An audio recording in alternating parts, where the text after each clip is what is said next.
It's just a rolled up towel and it's no.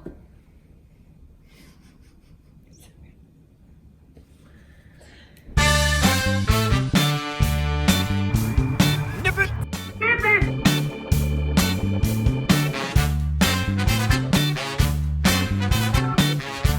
Nip it! Nip it in the butt.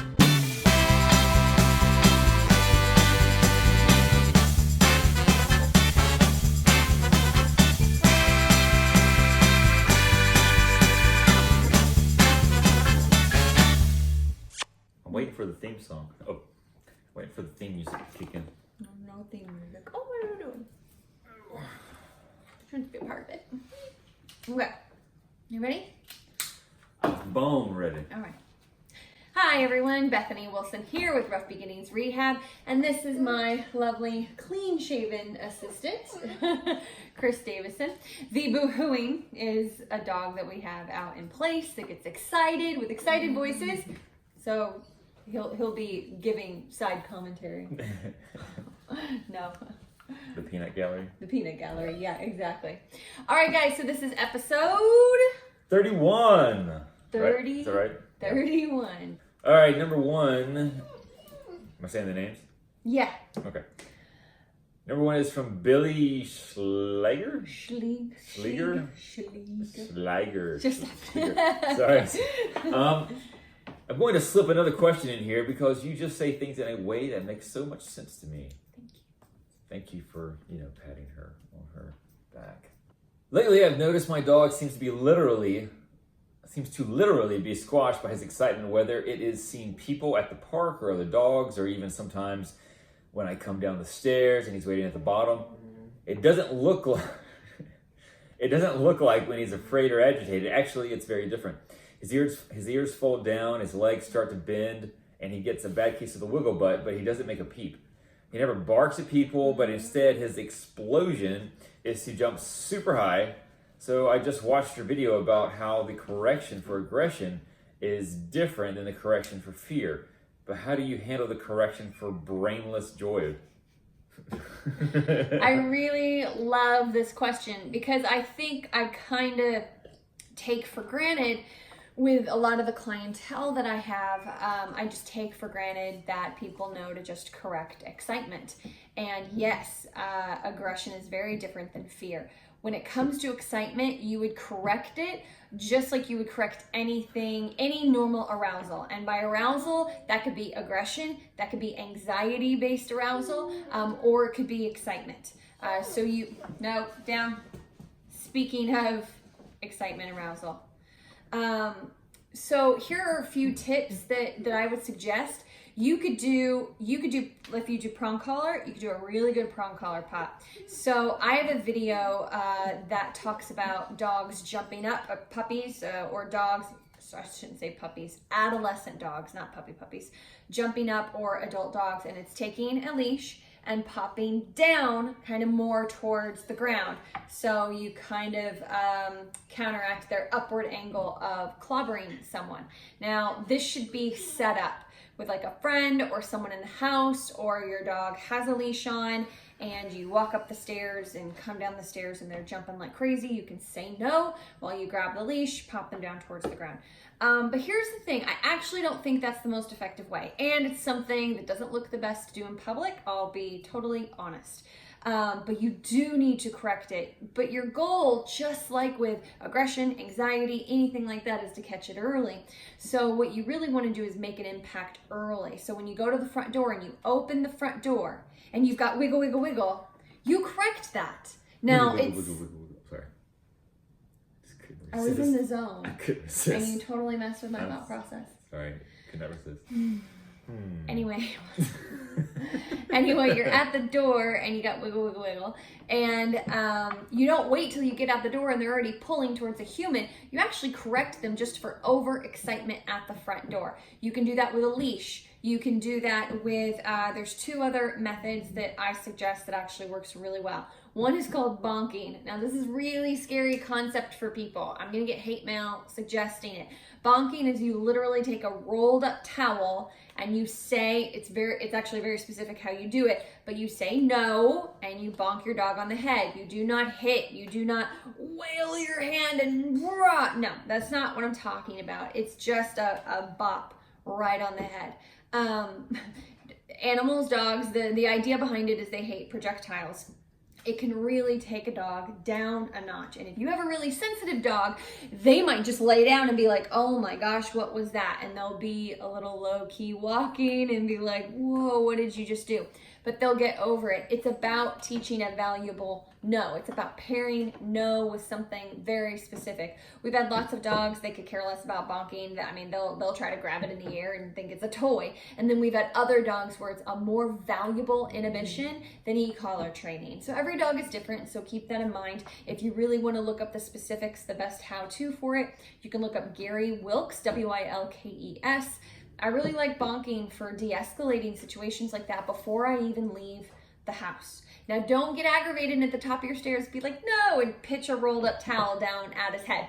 It's not going to work. Eventually, he's going to be like, well, that's not really a big deal. Let me go sniff that and see if it's a toy, right? So you don't want that. It needs to be very specific, very controlled moments. The other thing is a pet corrector. The pet correctors can really startle dogs and be a great interrupter and make them think a little bit harder before they just jump in the air. But again, this is not, some big, huge punishment. A bonker and a pet corrector are more of an interrupter. So it's all about your timing. It's about catching them before they get to this certain point. Honestly, if my dog was already a jumping bean, jump, I would probably give a really good hard leash pop just to try to get him under enough control to be able to walk away and then be able to work on the impulse control in other areas. If your dog is really crazy about their food bowl, if they're like this for their food bowl, there's lots of instances where you can really settle them down.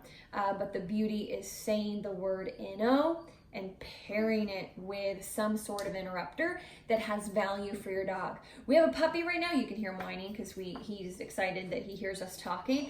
This puppy is 12 weeks old and could care less about a pet corrector. Could care less. He's like, that smells interesting. A pet corrector just squirts air into the air. And then we had a dog that was older, about 10, 11 months old. We did a pet corrector and completely stopped reactivity on walks. It was such a huge inhibition for this dog.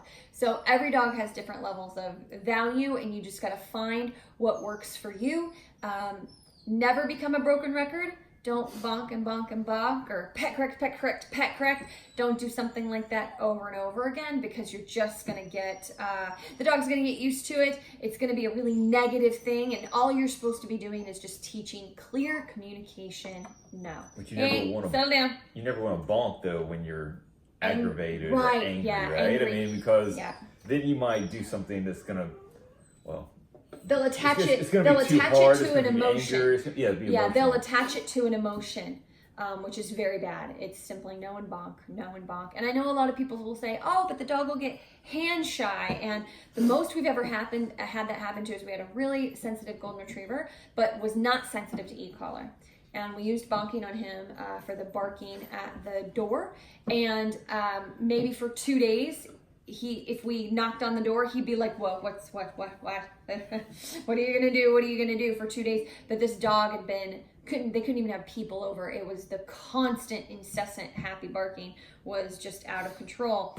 Literally a couple of bonks and he completely stopped. And then a couple more days of knocking on door, no barking, treats, he got over it. And that's the most I've ever seen with the hand shyness. So you just got to take a few things into context and don't be surprised if you see something that you're not thrilled with. You just got to make sure there's no emotion in it. Like he said, you're saying no and pairing it with an interrupter, catching things early and finding other moments in the day. And you don't overuse it, right? And don't overuse it. If neither of those things are working, If you're like, oh wow, that like really didn't have any effect at all, then you're gonna have to move on to something else. There are other things, but it's probably, if neither of those things work, it's probably more like prong collar, or you just need your timing better, or you need to set him up more where it's not an organic situation where you just come home and this happens. Obviously you can't do this stuff in public. That's why I'm talking more about setting him up at home to create the valuable no that will transition into public. But you do need to set it up to where you're not surprised and aggravated and looking for something to correct your dog with. You want to really work on this specifically. So I hope that helps. Make sure you can get back to me and ask me any follow-up questions, anything you might be confused on. These questions came from Facebook. Cool. All right, let's move on. All right, number 2 is from Robin. Robin writes, Robin Wright, who is that? Robin Wright. Sounds familiar. Robin Wright. Robin Masters. Well, that's from Magnum PI. That's not it. Anyway, all right. Robin writes, not Robin Wright. Robin writes, I know you must get tons of questions every day. I will work on your suggestions. So I'm guessing that means she's already asked a question and you responded? Oh, yeah. Yes. Okay. I'll get into that. Okay. I've noticed that they do play together great until the puppy starts to get tired and then her growls actually change. So I've been paying very close attention to telling Charlie to back off once she has had enough. We haven't had any more problems with toys since I figured this out. But in doing this, will I be teaching her it is okay for her to decide she is done sharing a toy? Or should I at the time take the toy away and completely separate them so that she learns that she won't share, that if she won't share, she doesn't get it at all. When he tries to get it from her, he is trying to get her to play with him. With the food, it goes both ways. Neither one wants the other by their food. Okay, that's not uncommon. The food thing, let me just address the food thing first. Don't put any pressure on either dog. Teach because it's an adult dog, sorry for anyone, there was the new puppy and the adult dog were growling at each other over certain things, especially the puppy. The puppy was really the bad one. So anyway, don't let the adult dog check out the puppy bowl, and don't let the puppy check out the adult dog bowl. Now, if the puppy's super young, I don't remember the age of this pup. If the puppy is super young, let's say under 6 months, don't even feed them together. Completely take pressure off. And then when that puppy is great about sitting and waiting for food, and your other dog is great about sitting and waiting for food, then you can play around with having them, at like, I would say arm's length apart and feeding them at the same time, releasing them and teaching boundaries, like strategically using that to teach boundaries. So just keep that in mind. Don't rock that boat right now. It's a sticky boat to get into. Hey, settle down. No, settle down. If you watch the beginning, we have a dog out that actually struggles with people talking and excitement talking, so multitasking, it's fun. All right, so let me address the other thing that you mentioned about the toy. You were exactly right when you mentioned that you wait till the puppy growls change, and then you make your other dog get back. You are absolutely teaching that puppy that not only is she kind of controlling the situation, but she's getting you to do it for her. Excuse me, she should be the one being reprimanded, not having your adult dog back away. So to be honest, you've got to I know it's fun to watch them play together, and I bet they do really enjoy it, but what I would do is I would spend a solid 30 days, no toys, out with the two of them together. No, down.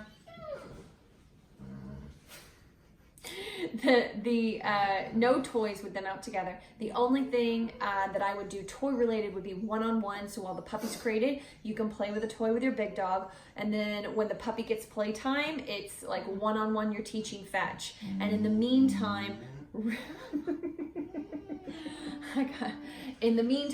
really take time doing a lot of other stuff.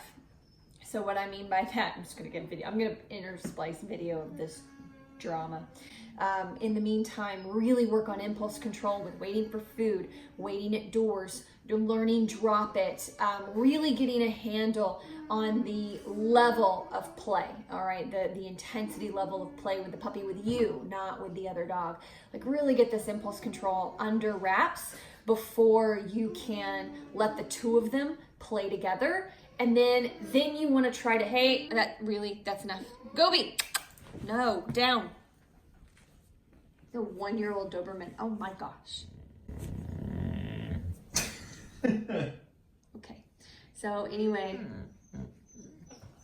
but anyway, I really want you to focus on that for 30 days. I would also pull some of the physical affection that you're giving to him as well, just a little bit, just to make sure that everything is pretty clean and clear, and that you're not doing any spoiling that might make him push you harder boundary-wise, just temporarily, just to kind of see if that improves things in general in other areas. I know you're not going to actively be working on this because I just don't think that you should right now. So let's say you give that a really good month. Okay, a really good month, and then you allow them to play for a few minutes together. Try to find that point to get them to stop playing before your puppy reaches the attitude growls. One thing I do with my dogs is they'll both be tugging on a toy, and my hand will be in the middle, and I'll let them tug, and I'll tug back and forth, and then I'll stop moving, and I will say drop it. And see if they can do it at a more highly aroused state, because they're both attached to it rather than just me and the dog, right? So get control of those kinds of things first. Are there punishments you can do for this? Of course you can. Pet corrector and bonking are two of the best that you would only use with a dog under 6 months in really dire situations like that really intense ornery growling, right? So that should not be your go-to. Everybody out there is looking for the quick solution, and I totally understand that, but you cannot just go for that quick solution, because with a dog under 6 months, you could do more damage than good. You will likely do more damage than good. Really make sure you're putting in the work, not that you're not, but just to be clear, doing lots of impulse control, teaching place command, teaching stay with place command, lots of food work, downstays, recalls, just please do your diligence with all of your basics. Teach body blocking, teaching move into him to help him reset in place. All of these things, make sure these are clear before you go to that next level and allow him to have access to this again. So I hope that was clear, Robin. I'm sorry about the dog interruption, and you're welcome to ask me any follow-up questions if you need any clarification on anything I've said. All right? Does that sound good? Fabulous. Okay, moving on. All right. Excuse me. You don't have to be so loud. I'm the one who reads. I'm right here. I'm the reader. Number three. Number three is from Barbara. Barbara. Where are you going? I just had to check it, make sure it's working. Okay. We already filmed you, Barbara, and it didn't work. So take two? Take two. Right. Barbara writes, my 11-month-old miniature golden doodle knows the basic commands quite well. However, I'm having problems with him when we encounter other people or pets. He wants to go to them and get attention, play, etc. Welcome to golden doodles. Yeah. I have tried a pinch collar. When on walks, this doesn't seem to faze him in this situation. He is getting better at not responding to things when we are on the walk, but if I say hi to another person or walk towards him, he pulls terribly, and I'm not able to break his attention. Suggestions on videos of yours to watch or things for me to do? Yes. Okay, so I've got a few ideas for you. If it seems like I'm going really fast through these, it's because I've already said them once. All right, so first of all, I want you to make sure your prong collar is high on the neck. Like, hey, settle down. We get a puppy, and he's being excited.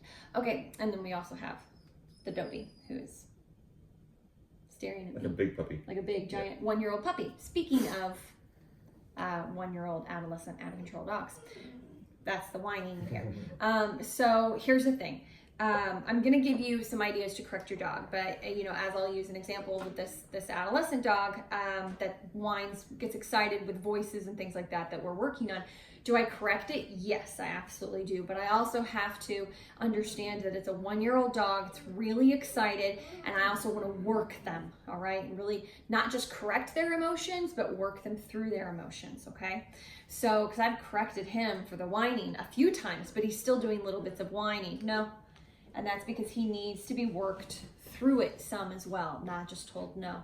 So I'm hopefully going to give you some ideas in order to do that. So first of all, let's make sure a pinch collar fits correctly. It should be high on the neck, behind the ears. I do understand that sometimes that will require several adjustments, even if you do have it snug, but I just want to make sure that you have it snug. Real quick, what's the difference between a pinch collar and a prong collar? There is no difference. They're just calling it a pinch collar It's just, versus yeah, a prong collar. it's prong collar. Yeah, it's a good point though. But if anybody's wondering, pinch and prong collar are the same thing. Make sure you're not able to get several fingers underneath, underneath where they touch the skin, because that's definitely too loose. You shouldn't be able to do that. It needs to just be lightly touching skin potentially. Sometimes more sensitive dogs, we will have one extra link, but we also we also have an e-collar on underneath it to keep it high on the neck. But it doesn't sound like your dog is sensitive, right? So it needs to be snug. You'll be able to be more gentle in your regular movements, and then your pop corrections will have more impact. Okay, so let's first talk about you talking to people on the walk. First of all, you know that he can't handle it, so stop doing it when he's with you. Just make a beeline around and be like, sorry, I'll talk to you later, I'm working my dog. That's necessary. It's very necessary, because you can't let him keep doing what he's doing without figuring out a way to cut through it, right? So what I want you to do is go out on your block and work and find little moments to do this. So I'm going to walk you through it. So it could be a leaf blowing by, it could be a neighbor coming out of their house, that would be great, or getting in their car, something to just make him slightly aroused. What is that? Could that potentially be something fun, right?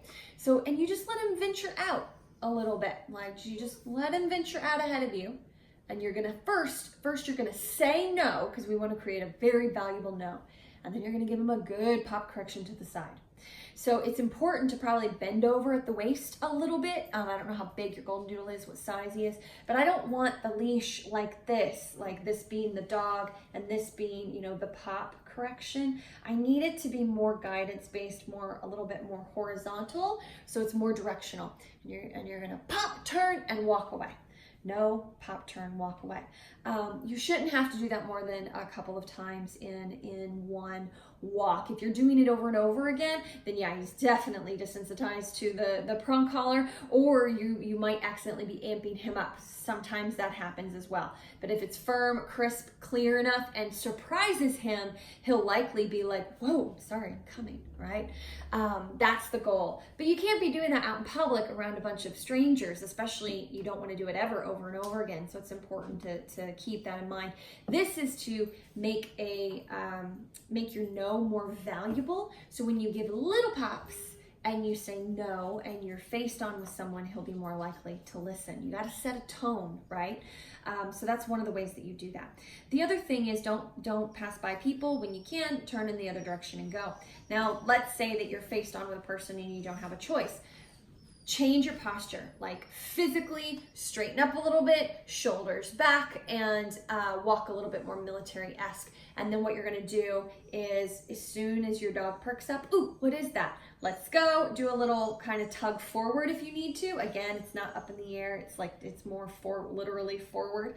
And you're gonna go, let's go, and you're gonna bubble out and around, okay? And you can change your pace a little bit. That helps, because you need to move with purpose. You need to mean it to try to get your dog to be like, ooh, mom, we're going somewhere. Mom's directing this train. I'll follow her. So that's kind of what you want to instill. And then you can slow down a bit, work on your heel, have your dog sit. You can use food in a low-key way if you want. That's perfectly fine. But that's what I would like you to work on, is more turnarounds, stop and sit, fast and slow pace, and really working your dog around people rather than trying to pass right by them and your dog is pulling, okay? Now here's the other thing. I bet there are a lot of things in the home that you can do to really help this. If you get wiggle, wiggle, wiggle at the front door, you need to correct that. You need to make a level 5 excitement for going for a walk down to a 3. Because you're already taking a 5 on a walk, so when you see a human, you're at a 10, right? You want to trump that behavior. Something I've found that works pretty good on golden doodles, hey, settle down.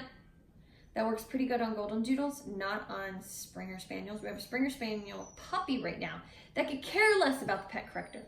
Pet corrector squirts out air. And it proves as a really good interrupter to where the dog's like, whoa, Whoa, okay, I'll pay more attention. What did you say? That's a good Keanu Reeves impersonation. Keanu Reeves? Whoa. Whoa. I know Kung Fu. I don't know Kung Fu. Neither does he. He knows. He says it in the Matrix. TV Kung Fu. Oh, whatever. Okay, maybe he knows real Kung Fu. I don't know. Anyway, when your dog is like that, we use it a lot of times to settle the dog down. I've had a lot of luck with this with Goldens because they tend to be jumpy dogs, and they can even be like that with prong collar. A lot of Golden Doodles and Goldens, and so using the pet corrector to kind of make them listen a bit and take a step back and observe and just be a little bit more self-aware of what's going on around them, rather than drive to the fun, can be really helpful. So to kind of give you an example, when I'll be teaching a brand new Golden that's even about your dog's age, and they're having so much fun just interacting with me and learning something new, they're not even really learning. So I'll just do a squirt to the side and see if they go, whoa, what is that? I'll settle down a little bit, right? And sometimes you can, if they're not very sensitive, you can actually do it a little bit distance away from their fur, aim for their rib cage down or their chest, not their face, and do a short, quick burst close to their fur, and it feels cool and they feel that wind. And so that as well can make them settle down. And that's something you could do discreetly in public. I wouldn't do it over and over, but practice it a few ways at home.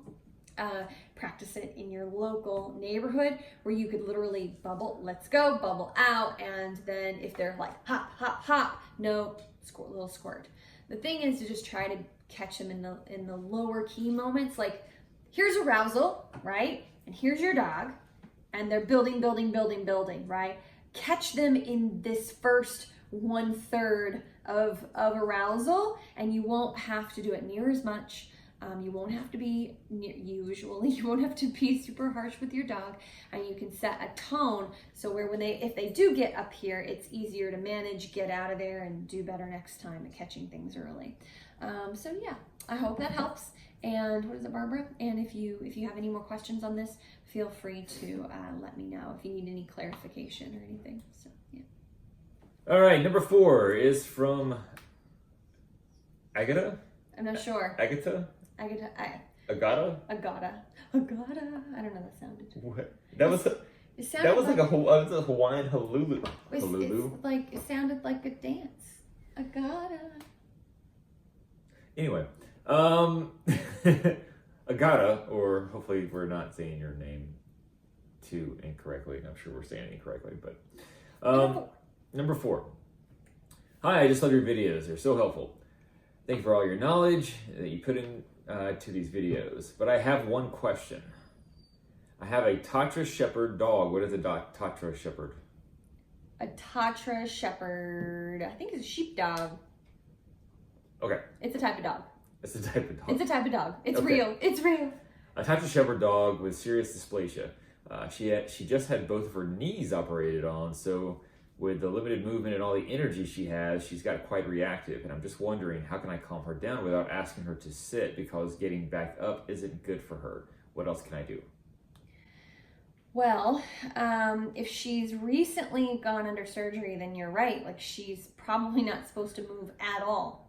So hopefully she's crated. I don't know if you're doing any physical therapy with her or anything like that, but you're right, there's not much that you can do.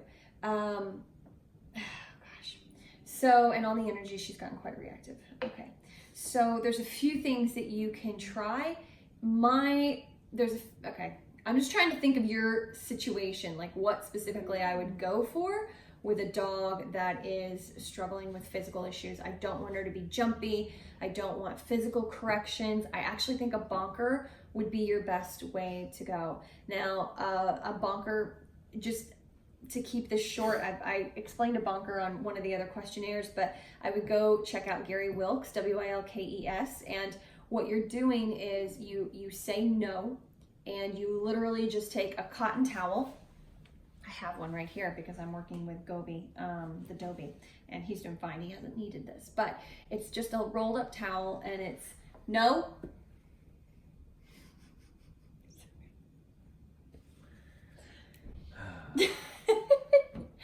I know it looks horrible.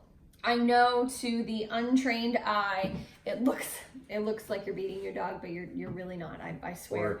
Or husband. It's literally a rolled up cotton towel. It does not hurt. It's the idea that a projectile coming towards the face of any animal is going to make them be like, whoa, and settle down and be a little bit more self-aware of what's going on around them. Earlier you did the Matrix. Whoa. This time you did the Keanu Reeves Bill and Ted version. Whoa. The Bill and Ted. Whoa, what is that? I don't know what Bill and Ted is. Oh my gosh. And I'm okay with that. We have movies to watch. No, we don't. Okay, so I love Keanu Reeves, but I'm not going to watch Bill and Ted. So anyway, I want you to have that kind of as a backup. But there's another aspect to this that I just have to make sure that I say. You can't do it over and over and over again. It's not that you can't do it more than once. It's just in one day you can't just be like no bonk, no bonk, no bonk over and over again, because your dog is so on edge because it has pent up energy and it's looking around like crazy. You're missing timing. You're missing the point of what it is to do to correct a dog and help a dog with their reactivity. I just need to point that out, is that if you do this a few times and it doesn't do anything, stop doing it. The other things we would do is e-collar, prong collar, pet corrector. Even because of your extreme situation, dare I even say, a food reward and move away and just get out of the way for a while until he's better mobile, or she, until she has more mobility to be able to really go out there and work her. You just might not be able to walk her. You might need to just work her in the house. But if this works, what you can do is start with like dogs behind a fence. Obviously, you're not going to be bonking in public with like neighbors. They'll be like, what are you doing to your dog? But if your dog's really excited at the front door, you say no, bonk excitement. Dog behind a fence, your dog starts to puff up. No, bonk the puffing up. It doesn't work if they're like rah rah rah and then you try it. That's pointless. Your dog is already way past their threshold. They've definitely escalated, and it likely won't do any good. And it's just don't get into that battle. Just move on and try to catch it early again next time. Did we have any issues with that German Shepherd that we had that time that had the hip replacement? It could not get up. Remember we had to keep it back when we lived in the equestrian center. We didn't live in the equestrian center, but the equestrian area. That's right. I remember. Yeah. It was different. He was very fearful and unsure, and like one bonk and he probably would have been good forever, but we didn't use bonking for him. So we did what I mentioned before, which was we completely avoided everything until he got better and we could work on it properly with leash guidance, leash corrections, and teaching. We actually stayed indoors and worked him indoors, heeled around the house and in the backyard until he was able to go out and do that. So, yeah. So that's definitely an option for you. But anyway, I hope that made sense. You can always look up Gary Wilkes for examples. He has lots of videos doing that. It is a very controversial thing. So I'm not gonna, no bones about it. I'm not gonna lie about that because it looks bad because you're bonking a dog in the head. Don't rear back and boom. That's not you. That's not what it is. It's okay. No. Okay. Well, anyway, I hope you get the point, and I hope you watch some of his videos to get a really good idea. Actually, I will link one of my favorite ones below, just so you have that. So yeah. Below in the comments, not in the comments, in the information description section. Number 5.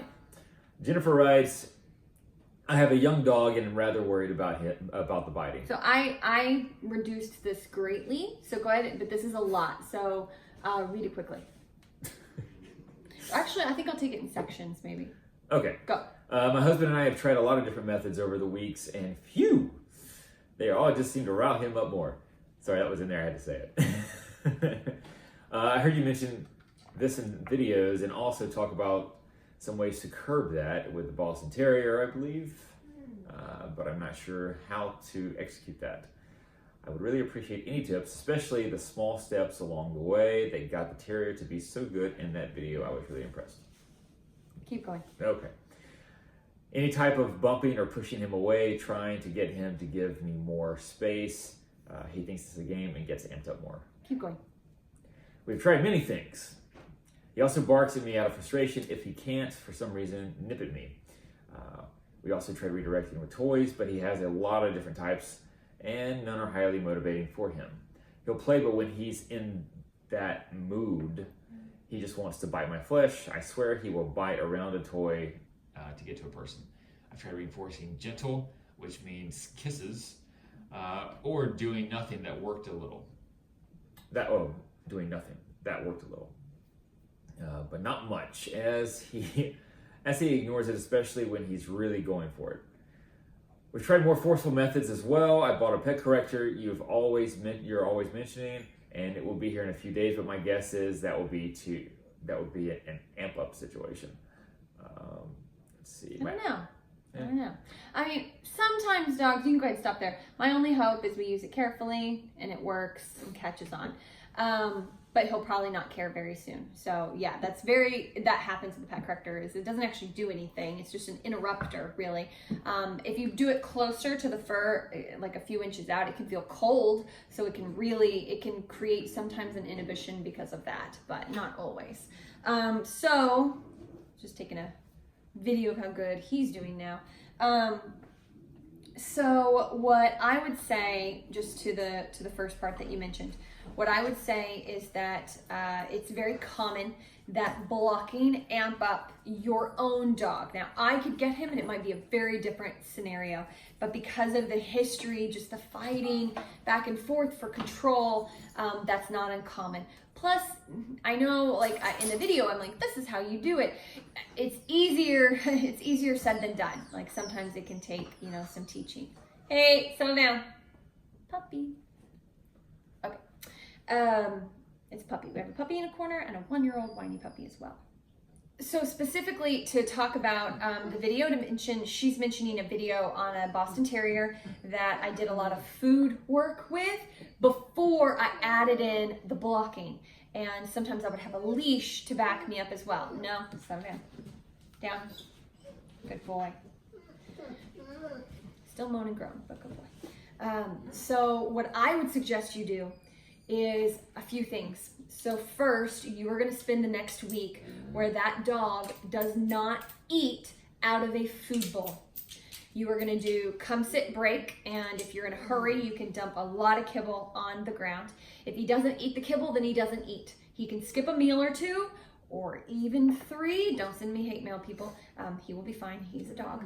As long as he's not already too skinny or something, he will be fine skipping 3 meals. 3 would be like my max, because by then he should absolutely be working for food like crazy and put you in a very different light. So you can do come, sit, break, and do loads of kibble at one time when you're in a hurry, but otherwise you're just doing come and then sit, break, dump a bunch of kibble on the floor, walk away. When he's done eating that, come, sit, break, and practice place, practice on leash. Start teaching him to wait at the front and back door. You need to look at videos that I have and maybe other people have on just basic impulse control, basic obedience work. That's where you need to start. Now, when it comes to this biting nonsense, yes, the pet corrector can be very helpful, but the main thing that I want you to start doing is he needs to start, I would say a slip leash, but slip leashes can get expensive and puppies chew. So get a martingale collar, a cloth, all cloth, not chain, martingale, oh my goodness, collar, MARTINGALE. It's first sign of getting old. First sign of getting old is messing up my words, yeah. And I've been old for a long time. I know. Shut up. Oh. I'm younger than you. All right, so What? You want to get that around for the regular collar, because when you clip a leash to it, it will tighten around the neck so they can't pull out of it. And he's going to drag around a leash when he's not in his crate.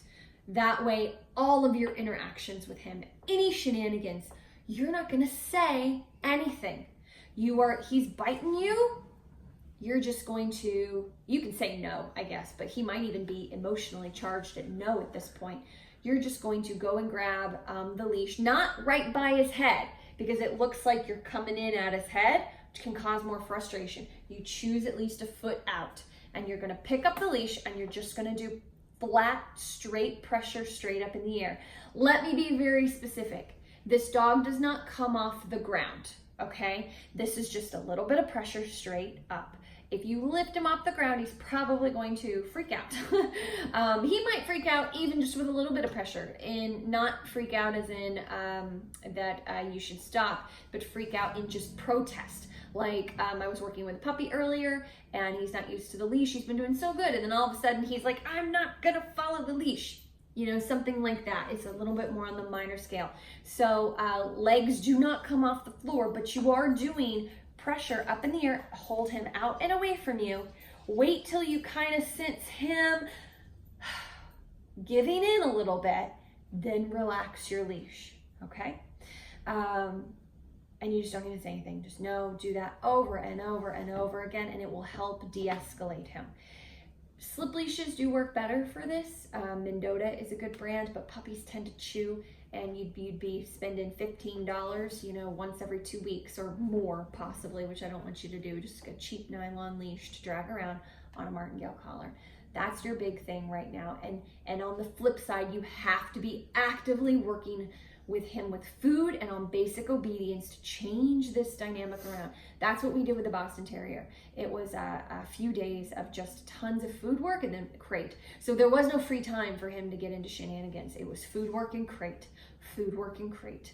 That was it for a few days. And it completely changed his whole mindset, where if I bumped into him and then said sit, he sat, because we'd been working on that.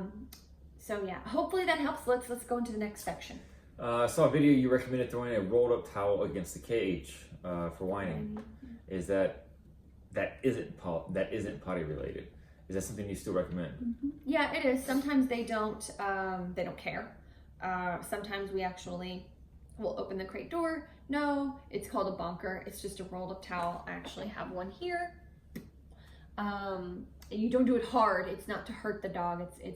It's more of an interrupter than anything else. If you come in emotionally charged, no, that's bad. It's very bad. There's no emotion.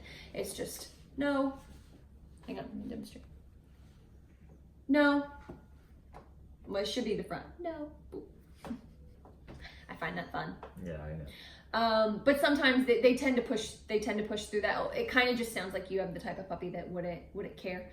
You can also just hit the top of the crate, with the bonker. That way they don't see a hand coming at them. Instead, it's not your hand. We'll even take the sides of the crate. No, a little jostle, one jostle, not. What? It's just one. Sometimes that'll make them, whoa, okay, we'll be quiet for a while. And then they curl up and go to sleep. I have to say that, otherwise people around the world will be taking the crates and being like, Bethany said to do this to shut up. I have to be specific. Wow. Moving on. All right. Where am I? No, you don't have to worry about that. Don't do the crate thing. No, Okay. because I already addressed that. Right. Anyway, thanks so much for your time. I've got quite a handful in my hands. Yeah. I didn't know what it meant to have a super clever pup that easily picks up on patterns. It's good and bad. Yeah. Oh, warmest, Jennifer. Well, it was so sweet. You gotta say it. Anyway, I hope, honestly, what I gave you is just the first steps, right? It's just the first steps. Obviously, there is more to this down the road. You do have a very challenging puppy, very driven, very much one that likes to push your buttons, things like that. So, by the way, that's not growling. That is a 1-year-old adolescent protesting Doberman.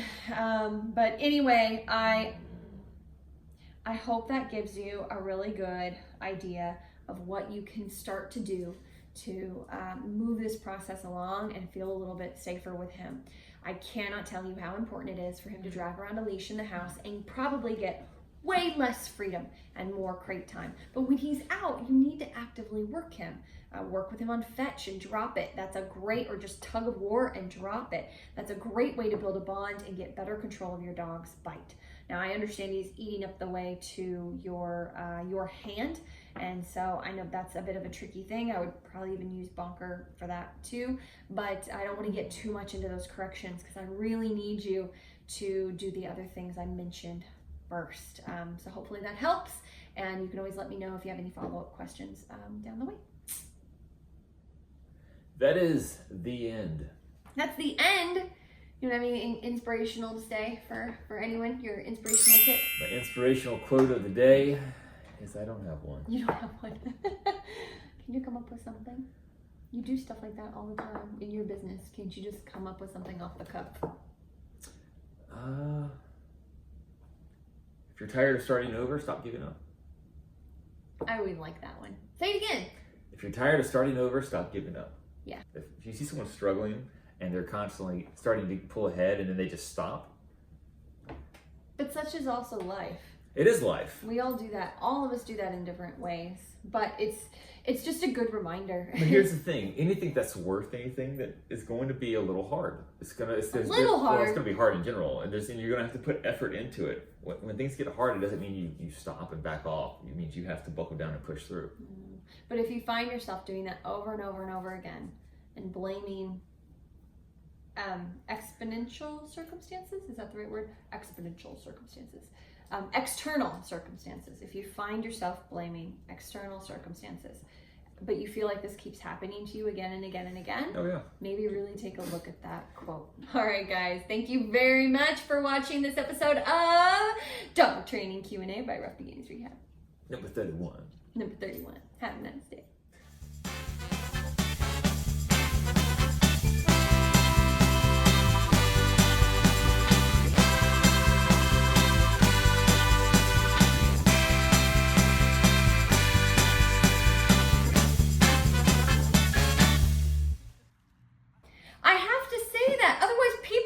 Around the world will be taking the crates and being like, Bethany said to do this to shut up. I have to be specific. Wow. Moving on.